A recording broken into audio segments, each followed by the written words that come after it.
We have reached the time of the year where no matter how many lights I turn on in the house, it still feels way too dark in here, especially when I'm filming. Granted, I don't have the hallway light on, so that's my bad, but it's very white light and I don't like having it on. Anyway, I wanted to show you some of the books I thrifted the other day.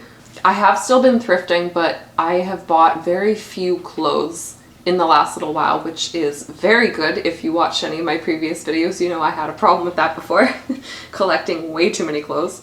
And while I do have very many books, I still have more room on my shelves. And so anytime I'm in a thrift store, if I do find something I like, then I am going to get it.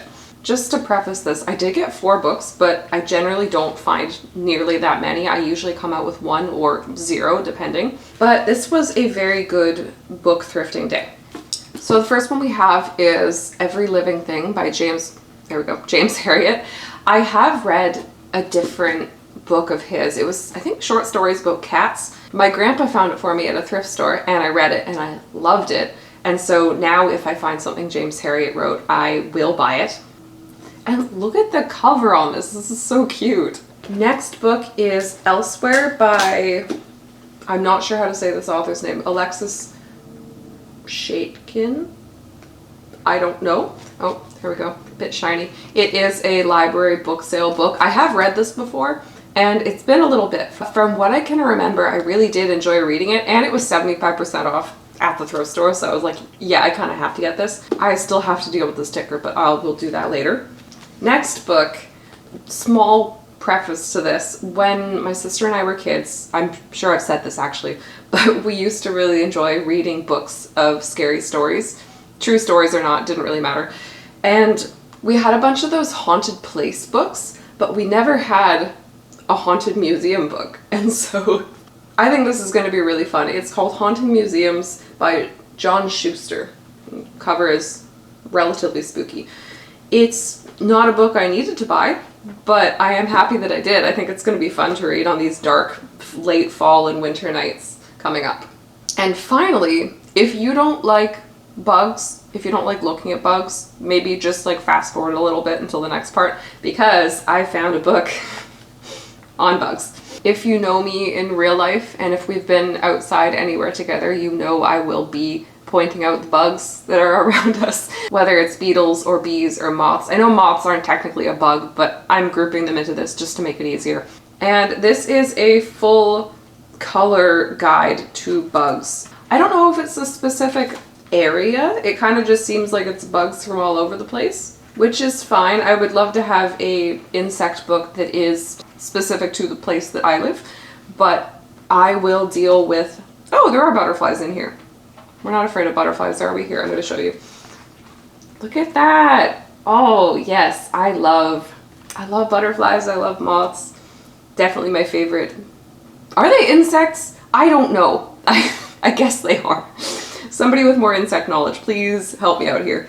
But yeah, I've always wanted a moth specific book. I haven't found one yet, but you know what? This one has moths in it, so that's close enough for me. And then this next book I did not thrift. It came from my grandpa, as many of my books do, which is fantastic. But this one he didn't thrift. Oh, this is a weapon. This is what this is. This was his family's, what's it called? The Practical Home Physician Illustrated. There are some gnarly illustrations in here, but it's mostly words. But we looked at the date yesterday when he gave it to me, and it was, I think, 1890.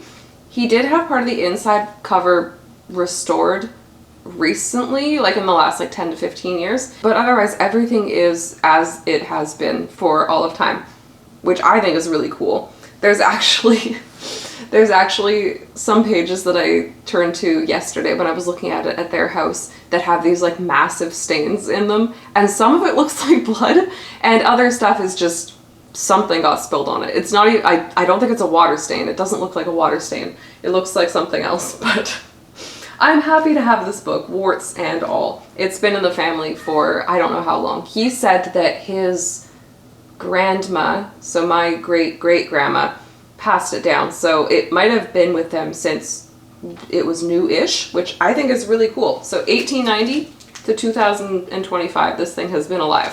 My grandpa and I always talk about writing and how I like to write crime novels and mystery novels just for fun. And we were joking about the fact that this thing is so big it could be the weapon in my next novel, which is definitely heavy-handed, but I was thinking of working it in somehow. I just don't know how yet.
If you're using screws, re-drill.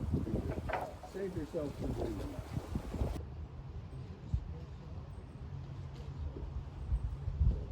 Is it termites that do that? Or is that just part of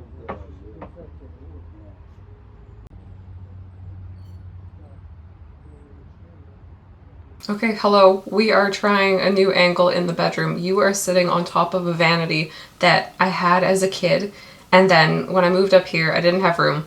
But things have shifted and expanded quite a bit, and so we moved a bunch of stuff around. I haven't even shown you my new bookshelf yet. Oh, we'll do that later. But this vanity that you're sitting on has taken the place of a bookshelf, which is now downstairs. I'll show y'all later. But that's not important. What we're here to talk about is burnout and the fact that I'm finally out of it, thankfully. So as you would have seen, I was not posting YouTube videos. I was not posting very much anywhere other than my blog because I was so burnt out.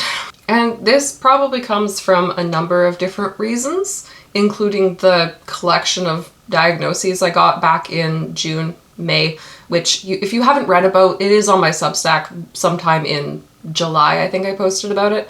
But the thing is, I wasn't admitting to myself that I was in burnout, and so I just kept doing things, like social things, creative things, work things, to the point where I would say, well, to be honest, I think I was going into burnout before I even got the diagnoses, but then like getting those and then continuing to push myself when I was dealing with some like big revelations about myself wasn't the best thing for me.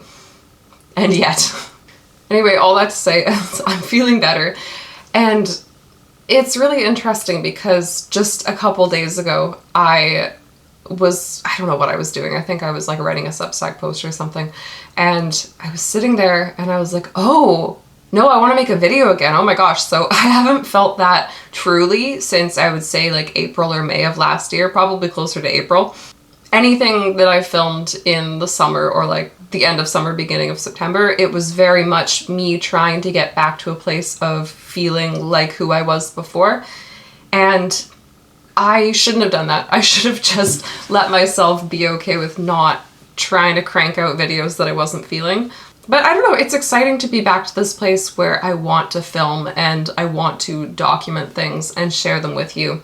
There is something that I saw Savannah Brown, who's a writer, poet, internet person, say recently, and I'm gonna get this wrong because I didn't write it down, but she was talking about getting comments or DMs or whatever that made her react in a certain way, whatever that may be. And she was saying it to the effect of, if these people are being rude or giving her advice that is not helpful whatsoever, it's very clear that whatever they're saying wasn't for her. And I can see where this thinking might cause problems, maybe, potentially, but I'm choosing to go with that because, and to preface this, this is from some comments I got back when a video took off, like March, April, and then I had, like, the thing is you're going online, you're sharing yourself, you're going to get comments from people that you don't want to be getting. And let me, like, be clear, like, a lot of the comments I get are super lovely and I love reading them and it's so fun to interact with you guys.